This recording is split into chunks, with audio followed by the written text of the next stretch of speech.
Hello and welcome to this live CRN Roundtable on the future of the managed services provider. I'm Doug Woodburn, editor of CRN, and I'm delighted to be joined here today by Scott Dodds, the CEO of Ultima, Paul Tomlinson, Managing Director of Myrus IT, Carl Henriksson, CEO of Oryx Align, and Dave Sobel, who is Director of Partner Community and Field Marketing at SolarWinds MSP. Welcome everyone and thank you for joining us today.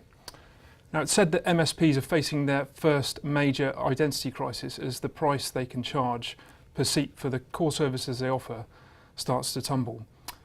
Leading MSPs are therefore under pressure to reinvent themselves and add more higher value services to their repertoire. And today we're going to be talking about how they're doing this with particular recourse to three areas: cybersecurity, backup and disaster recovery, and also the Internet of Things. And it's worth saying this is a live debate, so if you have any questions, feel free to submit them throughout the course of this event. We'll have a Q&A session at the end where we'll put them to today's panellists. So thank you, chaps, again for joining us today. So maybe firstly, if we can start off by talking about price pressure in the market. I know it's a hot topic. All the headlines on the MSP market are pretty glowing, but I think that maybe masks how tough it is for you guys on the ground. So Paul, maybe if I could come to you first. Yeah, of course.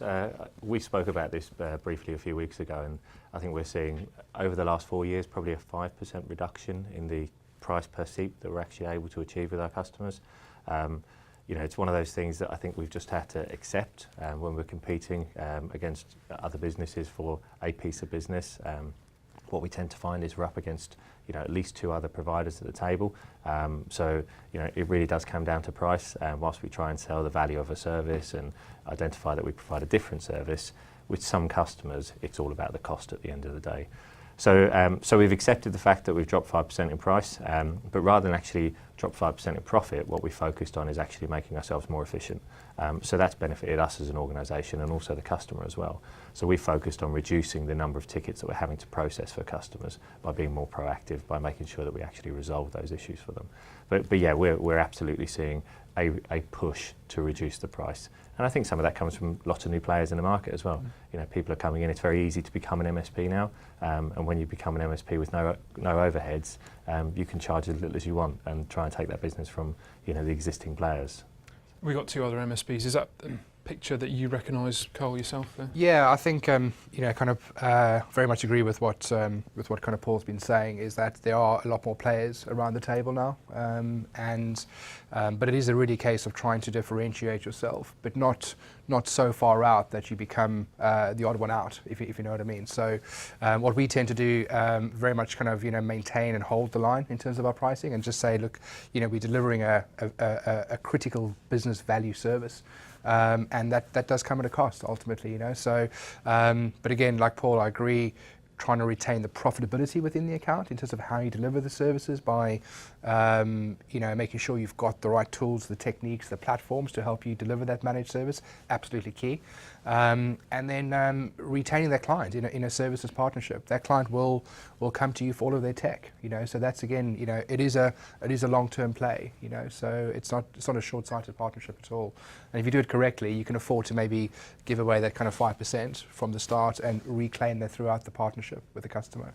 But it's a very busy environment. I mean, MSP industry is lucrative if it's executed correctly, and that's going to bring a lot more players to the table.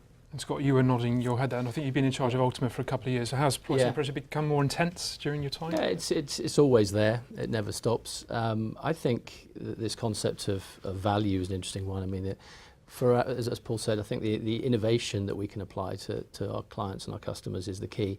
That comes through a number of things. That's making ourselves more efficient. That's automation. We've learned a lot in the last 6 to 12 months working with our customer base on not just automating our own back-end processes, but also automating their businesses as well, and using that as a discussion about how they innovate their own business, using ITSM or using whatever it may be as the hook or as the case study. But we're seeing massive innovation being applied to that, and also completely different engagement with customers at the CXO level. And I think a lot of the time it's been kept to the IT infrastructure guys or the, if you're lucky, the CIO makes the final decision. But actually, it's the business decision makers that need to be involved in what a managed service is, because they want to innovate. These are the guys that want to innovate the sales, the marketing, the finance organization, whatever it is. And if you keep it to IT, then it doesn't get out and do the work it should be doing as a managed service.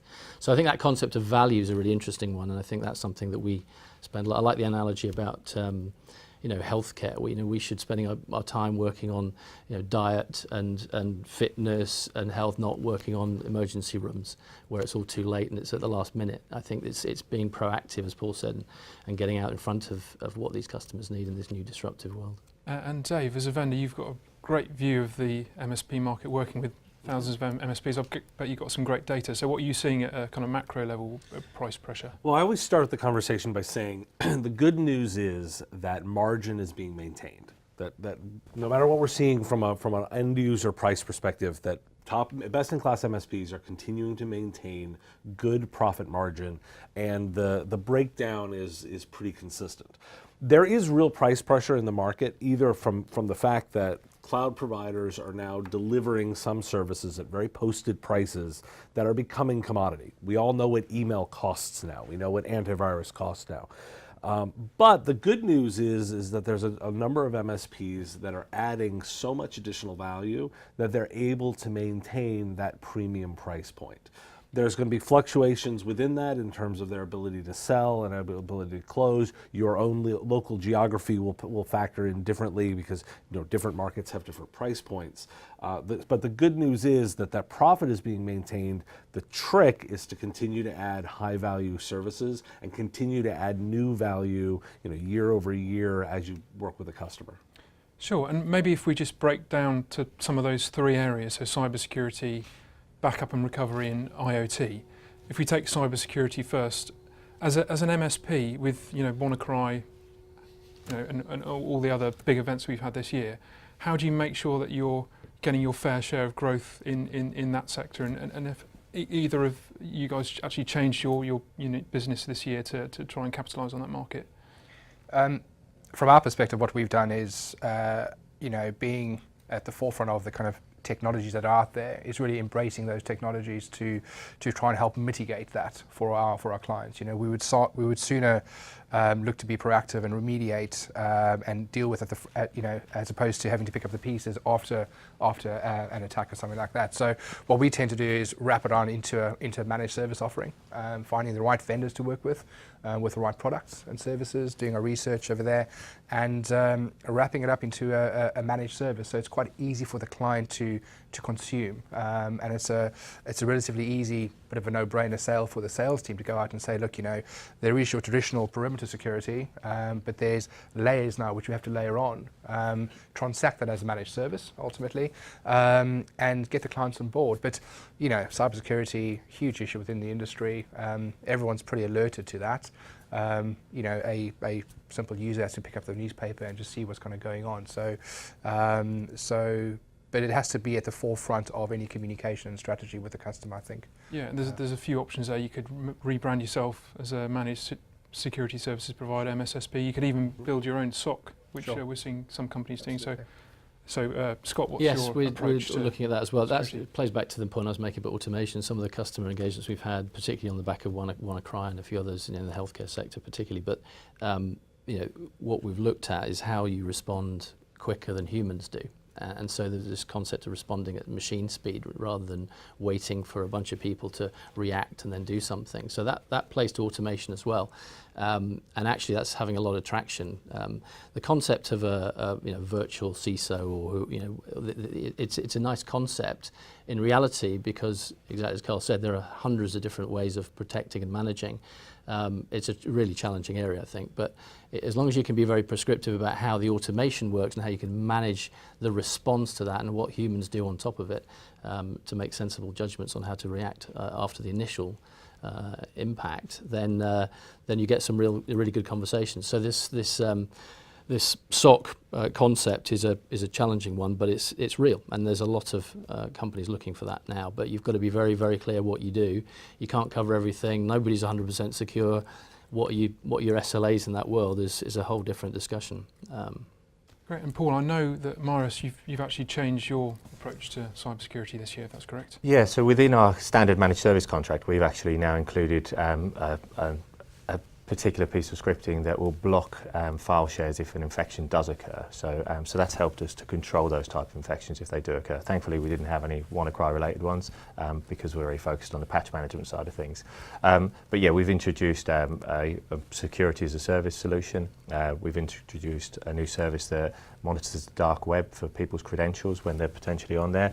And that's one that actually we found really popular with people. And it's surprising when we do a search for a customer and they realise that, you know, everybody's using very simple passwords and the passwords match their own internal passwords. So those type of services have gone down really well. But the great thing we've actually seen is people are really paying attention to risk in their business now.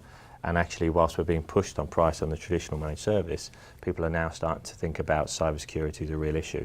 And that's making them invest and make sure that they kind of reduce the number of problems that they're going to see.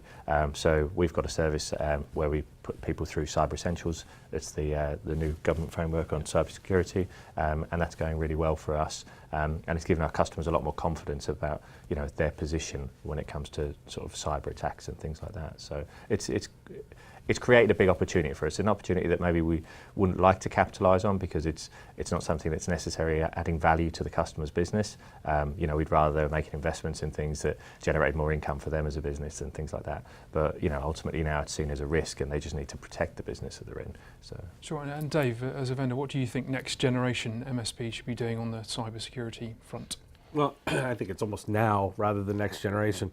WannaCry was probably the best piece of marketing advertisement for an MSP in the past decade because WannaCry was prevented by good MSPs. Paul, you say, you know, you didn't have a breakout.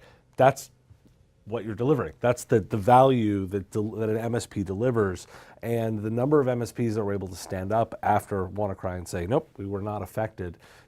Those MSPs should be proud. That's the value they're delivering. But it also, those customers that were impacted really understand the real impact of what's going on. A true layered security, Carl talked about the layered security approach. That is absolutely the way that we advocate for going to market. And MSPs that are embracing cybersecurity are using a true layered security approach, no longer the hard firewall shell with the soft nougat center in the candy. Now we're actually looking at how do you truly layer the security, and security isn't something you just buy. You've got to have it ongoing, you've got to manage the risk, you've got to make sure that you're engaged over time, and the real successful MSPs are doing that. They're baking it into the core. Some are taking the leap to that MSSP approach, you know, looking at the advanced services, but I believe that core piece is what we're going to be delivering the value going forward. Sure, and just moving on to backup and recovery, it's maybe not the sexiest technology area, but you know, the increased value that customers are placing on data means that many smart MSPs are adding to their repertoire in that area as well. So, I mean, just out of you three guys, is there any one of you three that's made any big changes to your offering in that space over the last 12 months? So we provide an appliance to around 50% of our customers. The appliance is installed locally at the customer's site. It then backs up the data onto a cloud platform and it allows us to virtualize it locally or virtualize it in the cloud. The great thing about the appliance is it also does ransomware detection and virus detection against the actual data. So we're more confident that what we're backing up is actually genuinely good data. That's worked really well for us. And again, things like WannaCry, you know, you talk about it being a marketing thing. Absolutely, we've been able to use threats like that to help us sell those appliances. But for us, it's great. You know, we've got more confidence we can recover the customer's data if there was a problem, if there was a hardware failure, or if there was some corruption or anything else like that. So we're really trying to drive all our customers to that. Obviously, it generates more recurring revenue for the business, but it also gives us more confidence that in the event of something going wrong, we can get that customer's data back. Yeah, absolutely.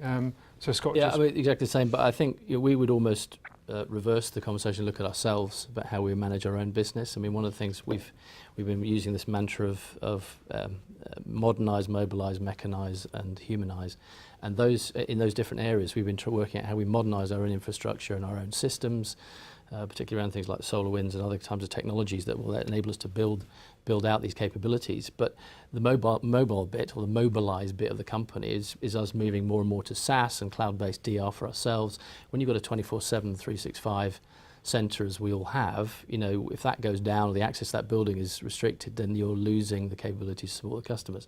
So we have to have mobility there. We're moving everything to cloud, both telephony and systems. So we're using ourselves, if you like, as a case study for how to do this, because if we don't do it, how on earth can we support our customers? So, and that works very well when you go in and you can demonstrate it and show it, and we've moved virtually everything we've got now into cloud and backup systems and DR, and that's also backup buildings. And our backup is actually send everybody home.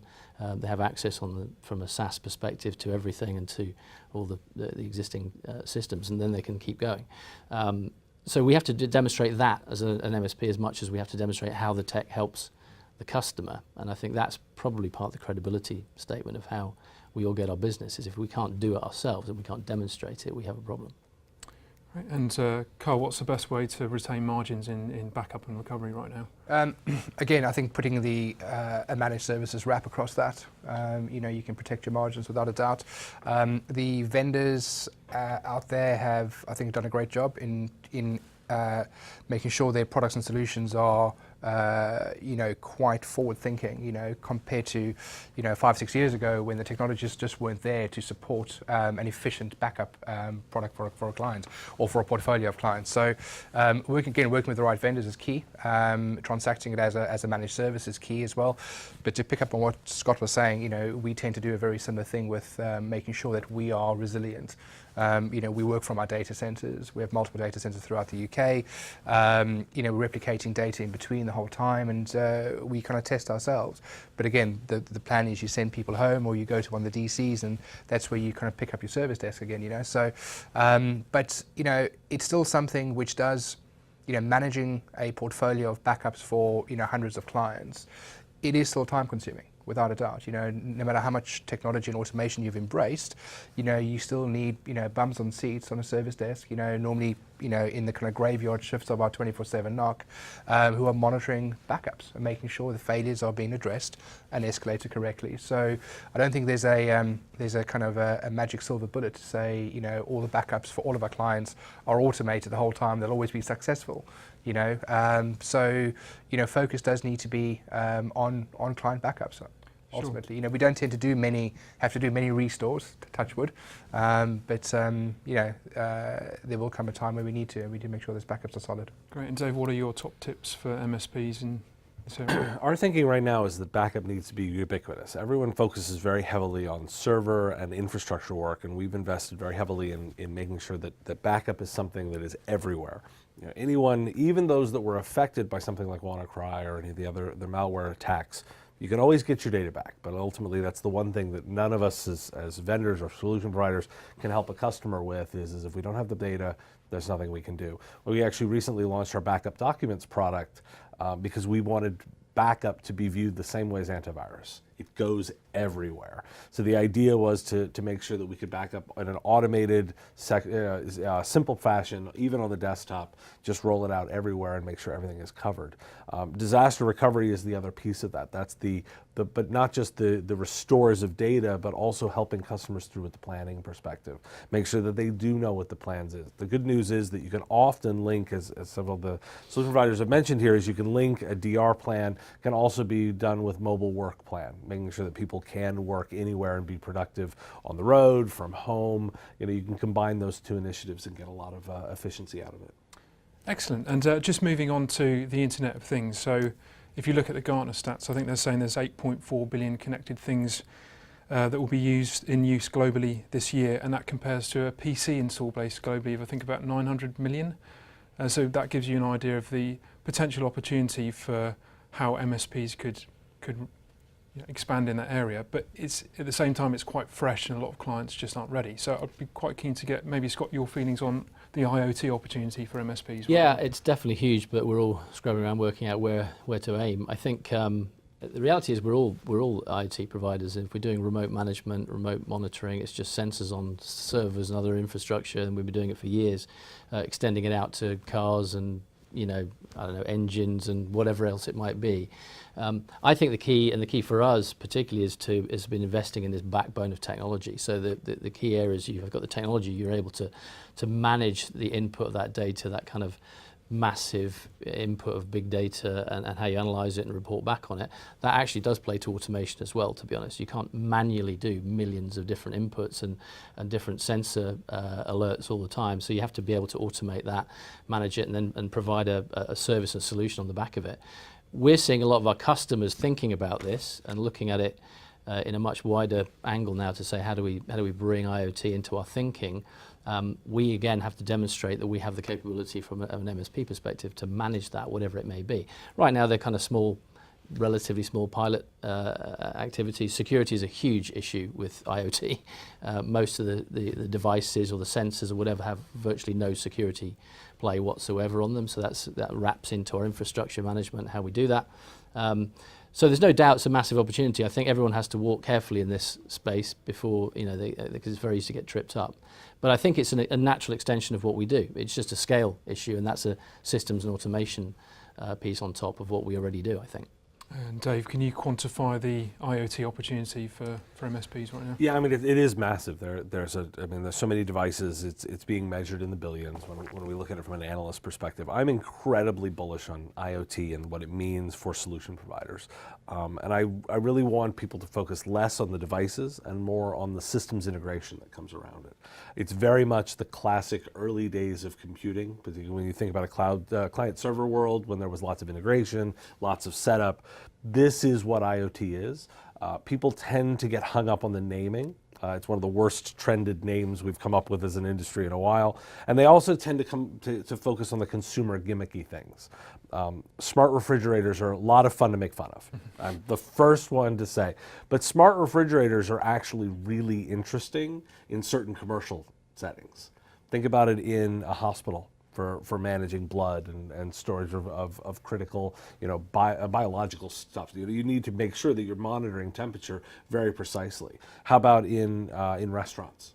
When you're actually managing large amounts of inventory. How about in processing facilities and such like that, and pharmaceuticals and such. Those smart refrigerators become a whole lot more interesting in those commercial standpoints. So I'm much more interested in the commercial elements and the integrations that solution providers need to do, because taking those systems and then integrating them and making them useful is a very classic, reseller system integrator role that all of us that have come up through the IT channel have experience in. So I think that, for me, is the big opportunity, and then coupled, as you mentioned, with the ongoing management of all these devices. How difficult is it for MSPs to step outside their comfort zone? They've been used to managing IT devices, PCs, to then managing a fridge with blood in it in the NHS. Well, you have to really focus on the definition of a computer. If you think about what a computer is, and you actually look it up in the dictionary, it's not defined as being a PC. It's not defined as having a keyboard, a monitor, and a mouse, and must run the Intel core chipset. It's a computing device that provides information. And so I look at it and say, yes, there's some uncomfortableness in stepping away from the PC, but from a technology perspective, it's very natural. And we've already started to move away from the conventional thinking about a PC. The way we interact with computers has already changed. We now have voice activation. We now have the ability to interact without keyboards. There's a lot of different ways of interacting with these devices, and they're all so ubiquitous with cloud connecting everything. So I really would say that while I understand that you may not be comfortable moving from PC management beyond, it is exactly the same skill sets. And solution providers, particularly that already specialize in certain industries, can use that industry experience to understand what's going on with their customer base and move with them. Sure, and I just wanted to move on to a question that I know is going to affect the three MSPs here and also some of the MSPs watching. It's to do with the commoditisation of the market and the fact that everyone's piled into the market and everyone's branding themselves now as an MSP. So if you're a leading player that's been in the market for a while, how should a kind of next generation MSP differentiate their proposition to ensure their margins and sales continue to rise? What's the best way to mark yourselves out from the crowd? I think going back to what I was saying earlier on, it is about a certain element of differentiation, but not not too much where you kind of the odd one out kind of thing around the table really. But I think forward-thinking technologies. I think knowledge of the client industry and the sector you're potentially working in is key. Understanding the client's business and demonstrating that you can have that intimate knowledge is a differentiator. But I wouldn't go kind of reinventing the wheel if I was setting up a new MSP. There's certain things you would do differently because you learn a lot of lessons on your journey kind of thing. But delivering value and efficient managed services is what it's all about. So I think without a doubt you have to invest quite heavily in tools, RMM platforms, the powers of automation, the powers of self-heal, all those kind of things. Potentially even look at going down a DevOps route to really kind of drive that is quite key and a good differentiator as well. But not to reinvent the wheel totally, because at the end of the day, customers want you to take care of their technology end to end, and you've got to deliver those services. Yeah, and Paul, there's quite a low barrier to entry to being an MSP these days. So how do you make it clear to your clients that you're different from the guys right at the bottom end of the market? For us, there's a big focus on quality. Our compliance manager that we use, who's basically manages ISO 9001 for us and all our other standards, it costs us twice as much as the chap who did it 3 years ago. We've introduced gamification within the business, the engineers are rewarded for quality feedback from our customers. So when we show the clients this type of feedback that we're getting, explain that the engineers are incentivised by getting positive feedback, it gives them that confidence that they're going to get the right level of service, the service that they expect. The other things we're doing obviously are creating more services to sell to the customers. Not that we want to become a jack of all trades, but because we've grown the business, we're able to actually have experts in these different areas, and that again helps us to differentiate ourselves from the smaller players. So things like our virtual CIO service that we provide. We're not doing a security type service like that, but we're providing a CIO on a monthly, 1 day a week, whether it's 1 day a month, and helping the client with actually their IT strategy. It's those type of things that smaller players aren't able to necessarily do, and that's really helped us. Agreed, Scott. I would go back to the point I made earlier. I think it's who we're engaging, who MSPs want to engage. If you engage IT infrastructure management, that's one level, and you'll play it's a hard game, and there's lots of players in that space that can be credible. I think if you're engaging CXO level, so CEO down, with risk discussions, I think we have a risk business. We have a separate company called Ultimate Risk Management. They spend their entire time consulting on business risk. That can be 27001, it can be GDPR now, it can be a whole number of things. But ultimately it comes down to what is the business trying to do and how is it managing these disruptions that are going on in whatever industry they're in. And then you get into a very different level of discussion. And then the MSP support services and all these other things flow out the back of that. But if you don't have the reason for the change, then you're just into managing break fix or managing whatever, and that's the very baseline. If you're going to get above that, you've got to go in and talk about where the business is going and why.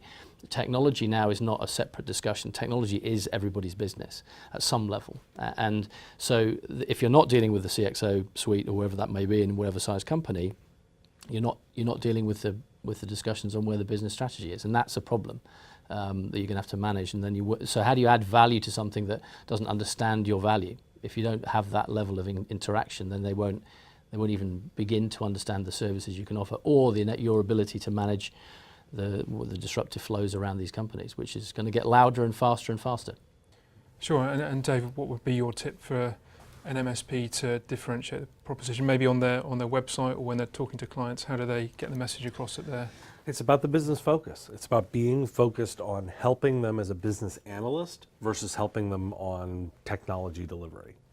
The business side will drive the technical implementation, as you guys have all said, so throw out really well. It's if you're engaging with the CEO, the CFO, the people that are making business decisions, you're having business conversations and you're engaging from that strategy. It's a very, very different description.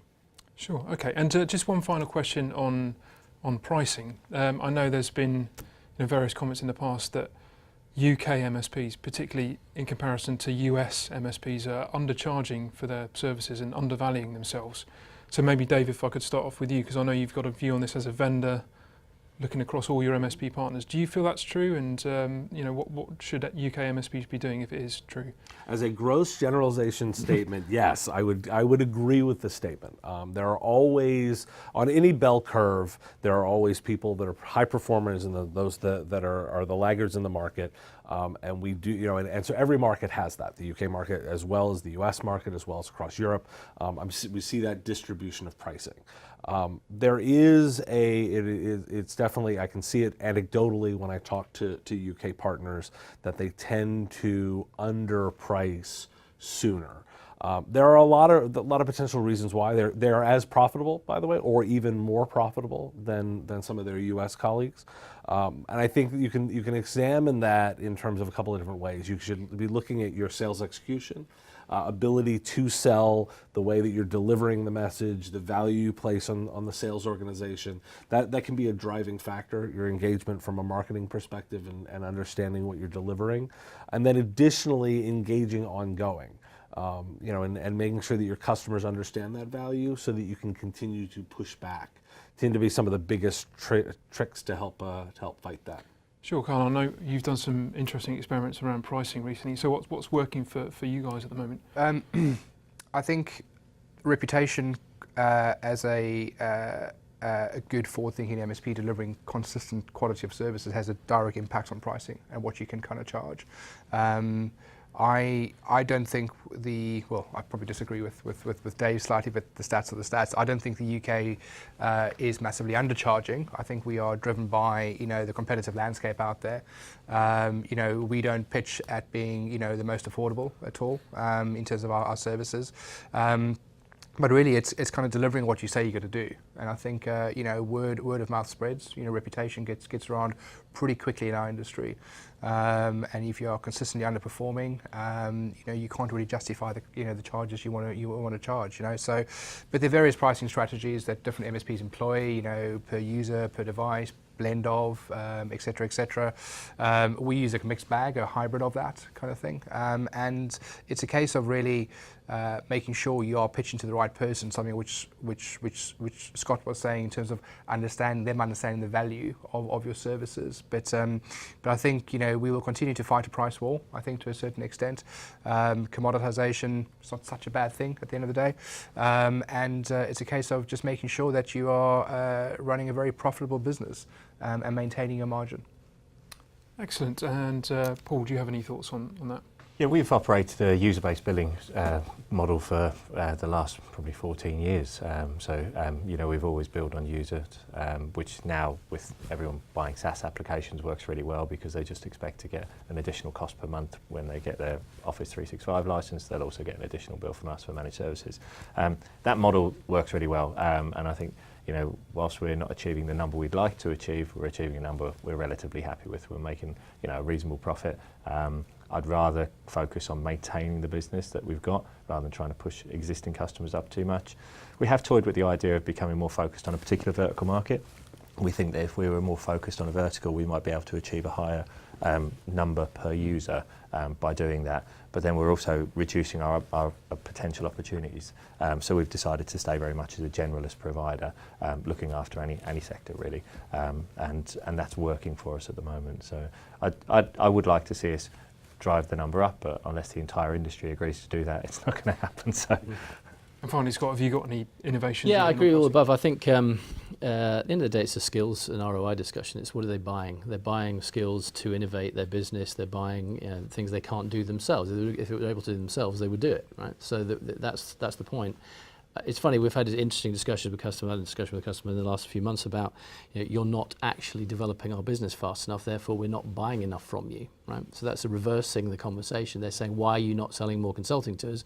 Because you haven't, this concept of SLAs is one that really sticks in my throat quite a lot actually, because that's a kind of old world way of describing it. You work to an SLA, that SLA is dead within about a month or a week or an hour of setting it, because the company that you're selling to or working with, their business needs to evolve and move on, and therefore the SLA becomes redundant almost immediately. So then we have to build a plan that says we're actually going to work, way above, maybe even a year above the SLA. And what do they need in the future, and how do we add value to that? And they pay for that. They pay for those services, but if they don't understand what they are, and they're not the IT experts in many cases, so they're looking for advice and guidance, and that's our job. So our job is actually to expand the relationship with that customer based on ROI. It's not based on us making more money. It's based on what's the value to them or what they're seeing differently at the other end of their business. So I think that's the discussion we all need to have, is how do we add that value? And some of that is cost up front. Some of that is stuff that we are going to have to put into the proposition that we don't make any money out of early on, which is kind of a cloud discussion as well. The cloud you make almost nothing out of in the first 2 or 3 years, and then suddenly, as they consume and the subscriptions move up, then you can start to make money out of it. It's pretty much the same as an MSP. I mean, what you set as an SLA is kind of the baseline, then you've got to work above it. And those are the discussions we have all the time. And that's back to the humanized bit that I mentioned. It's making sure the humans involved, be it the decision makers or the people on the ground, understand what you're offering, and then you're constantly having to overachieve to keep them happy. If you keep to the SLAs, we've got countless, I'm sure we've all got countless examples of we've gone to a review, a quarterly review, whatever it might be, and we've hit all the SLAs, they're not happy. Why they're not happy? Because those SLAs are redundant now. It's the business has moved on. We need to do new things. Why are we being held back? That's the outsourcer's dilemma. That's why most companies, large and medium, that have outsourced in the past are struggling, because they're being held back now because of those agreements they signed up in multi years that are now basically strangling the business. And we can't afford to get into that game. We've got to work out how we continue to push forward and make it bigger and better and more more innovative to the customers, and that's a bet we all make. We have to invest in that to make the returns. Fantastic. Well, that's really interesting stuff, and I think we can now move on to the Q&A stage of the discussion, because we've had some questions in. So if you're tuning in live, then please do continue submitting your questions. But just to start off with one here. How does the panel think the Internet of Things is going to impact the enterprise cybersecurity, and how do they respond to this in their service offerings? Dave, maybe. I mean, we covered the IoT already, but that specific question, how would you respond? Yeah, there's a lot of work that can be done initially around network architectures. Many people have been building traditionally very flat networks. People and devices on the same network. Now there's much more a design around separating devices from people. Making sure that you've got different tiers of security. Devices are only allowed to talk to the things that they are supposed to talk to. Making a conscious decision whether or not a device actually needs to talk to the internet. Does it need to talk to the broad internet? Does it only need to talk to a portion of the internet? There's a lot of decisions that can be made and a lot of architecture that can be implemented that enterprises at all levels should be really looking at. Fantastic. Scott, have you got any thoughts on that? Yeah, I would make the point about automation again. I think it's one example. We've been talking to a number of customers about robotic process automation. We're doing some of the software robotic stuff, and GDPR is a great topic, big topic, and that's a kind of data security and human security play. I think the more you automate in some of those areas, the safer you are. If you're managing PII data, or you're managing Internet of Things devices that are sending back, highly sensitive information, the more you automate, the safer you are. The machines can't send it to the wrong person, forget to do something, drop the ball. They can stop and put their hands up and say we're not working at the moment, but they can't screw it up. And that, for me, is a really interesting angle on scale, which is Internet of Things is about scale. And how do you scale up anything, but particularly in highly sensitive areas and around security. That's a big topic, because the less human interaction, the better, frankly, on these things. I'd probably add to it as well. I think the ability to deal with the threats of security in an IoT environment when it's from machine to machine is most likely going to be slightly less challenging when it's a human out there, because you can physically control and lock down that behavior of that device, whereas it's pretty challenging at times to control human behavior and what they click on and what they do or where they browse to. So, and again, with the right capability in application tool sets on board, where you're monitoring and you've got a good idea about this, I think it would be still challenging, but less challenging than the world of the user. But it's about big data and analytics, and you've got to be able to manage at scale. So I think that's a cloud play that everyone's got to understand how to do. There's no way you'll build that in your own infrastructure to do that. It's going to have to be a cloud burst capability to be able to manage the volume of data and analytics to manage that. And I've got a question specifically for you, Dave, here. Are your platforms going to move to cloud over premises for customers to consume in a now cloud world? Well, so the answer is we've already invested heavily in our cloud technologies. We see we're developing technologies that are appropriate for the right customer. We believe that the cloud is a good portion of the deployment. We've still got certain technologies that make sense from a SolarWinds, the entire gambit of products that make sense in an on-premise environment. We're trying to make sure that we have the right tool in the right place at the right time. So it's about the correct deployment. We're investing pretty heavily in all of our cloud technologies, and we see that being the easiest delivery mechanism for a lot of different customers.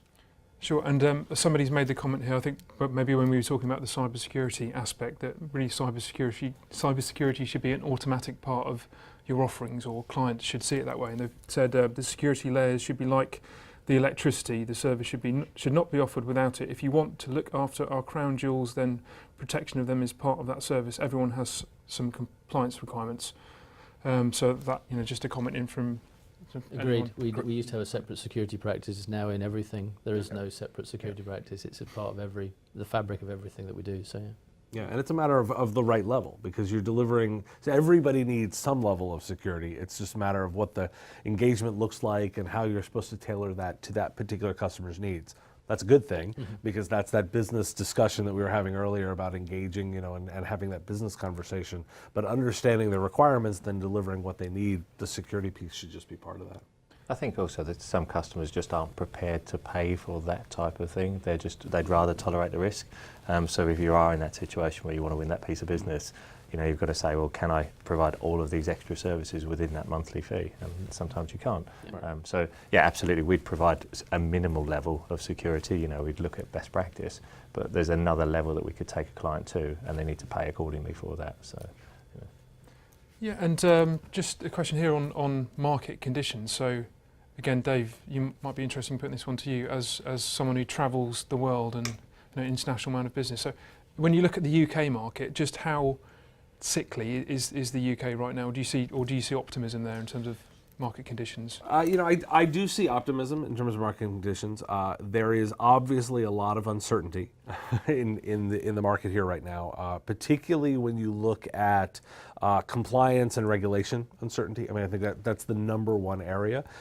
That does, however, breed an awful lot of opportunity, because you can do risk mitigation, you can talk about the various plans that is going to go, and of course, the rollout of something like GDPR, it takes effect, and regardless of whether or not where the UK ends up, post Brexit, those rules, it's likely you're still going to be doing business with Europe, so the need to be GDPR compliant is part of that. I'm continue to be pretty bullish on the whole IT services and management aspect, because as Scott correctly pointed out, technology is baked into everybody's business. It is what you need to be competitive and what you need to leverage to be differentiated and to advance your business. And so I think right now this is a great time for solution providers to be part of that solution, helping people with risk mitigation and growing.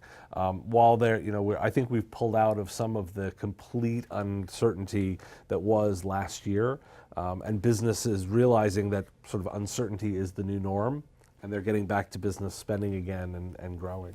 We've gone the whole roundtable with barely mentioning GDPR, but it'd be good to ask you guys, so what kind of GDPR specific spike in sales are you expecting in areas like online backup and security over the next 8 or 10 months? Is that is that something you're counting on? In our case, in the risk business that we've got, it's the hottest topic. It's aligned to 27001 and everything else, but GDPR is the thing that's driving everybody's awareness. It's kind of being overused now by a lot of people. It's become a bit, everyone uses it and every vendor uses it, and it's just noise now to a lot of people. It's landing what it actually really means. But there's real risk. There's real risk to businesses. It's at 4% of global revenues and as a fine. And these are serious implications. How that's managed when it comes to it on May 18, who knows? We talk about how probably your biggest challenge is your competitors or your customers blowing the whistle on you rather than anything else, and they're the ones that are going to get the first attention. So you're going to have to be careful in how you manage it. We've got our own our own compliance and security officers now, as well as trying to push that into our customers to say who's doing this. That's the kind of virtual CISO role that we're talking about. But it's just never ending, and it's frankly not new. It's just the new thing is that there's an organisation or body in the UK that's going to sit and jump on people, but the challenges have been there forever. But there's a lot of holes. I mean, you know that. I mean, virtually every customer's got big issues around how they manage that. And I think, as we said earlier on, I think it's about people.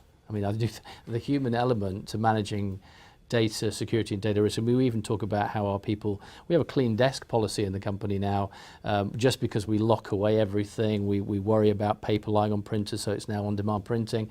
You go through literally everything in the organisation, from physical security through to using laptops in trains, planes, and buses. It's a big deal, but it's about here. It's about the 6 inches between the ears, really, more than it is systems, to be honest. Fantastic. Great. Well, maybe just concluding thoughts from you, Dave, just looking across the whole discussion. What are the takeaway points for MSPs tuning in terms of how they stay one step ahead of the game in a commoditizing market? Well, it's about understanding, where you're adding value. Ultimately, everything that we talked about here was about adding value to an end customer. Are you adding value in terms of your business conversation? Are you talking to the right people that you can help with? Are you adding value from a security and a risk management perspective? Every one of the conversations we had was about risk and what a customer's tolerant for. Things like GDPR is, again, risk management and business analysts. So for me, the real investment for MSPs going forward is investing in ways of delivering higher value through business analyst execution, being a good business analyst and having those conversations. Everything flows from that. We talked about a couple of opportunities, IoT's in there too, and it's about investing in where your customers need to go and delivering those technologies and overcoming the outsourcer's challenge. That was a great set of conversation to think about where do you want to invest to help your customers grow so you're not holding them back with process, but you're actually delivering new things to help them go forward. Brilliant. Well, that feels like a great note to end it on. So thank you to the four of you for taking the time out to join us today, and thanks for your questions and thanks for tuning in.